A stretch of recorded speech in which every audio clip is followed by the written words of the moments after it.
آپ نے کبھی خواب میں اون کو دیکھا ہے؟ اگر خواب میں آپ نے اون کو دیکھا ہے تو یہ ویڈیو آپ کے لیے ہے، ایک مرتبہ ضرور اس ویڈیو کو سنیے گا۔ خواب میں جو اون دیکھنے کی تعبیرات ہیں جو ابن سیرین رحمۃ اللہ علیہ نے لکھی ہیں، اس کے 6 نکات میں آپ کے سامنے رکھتا ہوں۔ اور دراصل اون کو خواب کے اندر دیکھنا صاف اور پاکیزہ رزق کی جو ہے وہ علامت ہے۔ اور اسی طریقے سے اگر میں آپ کو یہ بتاؤں کہ اگر کسی نے خواب کے اندر سفید رنگ کی اون کو دیکھا ہے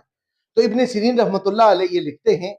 کہ پاکیزہ اور حلال اور برکت والا رزق جو ہے ملنے کی اس کو وہ دلیل ہے۔ اور اس کے ساتھ جو دوسری چیز ابن سیرین لکھتے ہیں وہ یہ ہے کہ اگر کوئی آدمی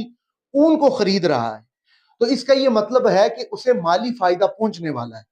اور اس کے روزگار کے اندر وسعت ہوگی۔ اور اسی طریقے سے ابن سیرین لکھتے ہیں کہ اگر کوئی آدمی اون پہنتا ہے، اس کی جرسی بنا کر پہنتا ہے، یہ دستانے بنا کر پہنتا ہے،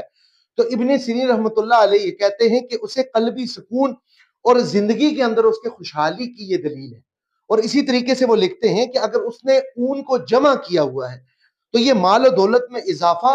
اور عزت اور مقام ملنے کی خوشخبری ہے۔ اور اسی طریقے سے ابن سیرین یہ بھی لکھتے ہیں اگر کسی آدمی نے کالا اون دیکھا ہے تو یہ مال کی علامت تو ہے، لیکن یہ مال اسے مشقت کے ساتھ حاصل ہوگا۔ اور پھر اس کی جو اور تعبیر لکھتے ہیں وہ یہ ہے کہ اگر اون جلتا ہوا دیکھے، اس نے دیکھا کہ اون اس کے گھر ہے اور وہ جل گیا ہے، یا وہ اون لینے گیا تھا لیکن اون کو آگے آگ لگی ہوئی تھی، تو اس کی تعبیر یہ لکھتے ہیں کہ وہ جو مال اس کے پاس جمع ہے اس کو کسی فضول خرچی کے اندر استعمال کرے۔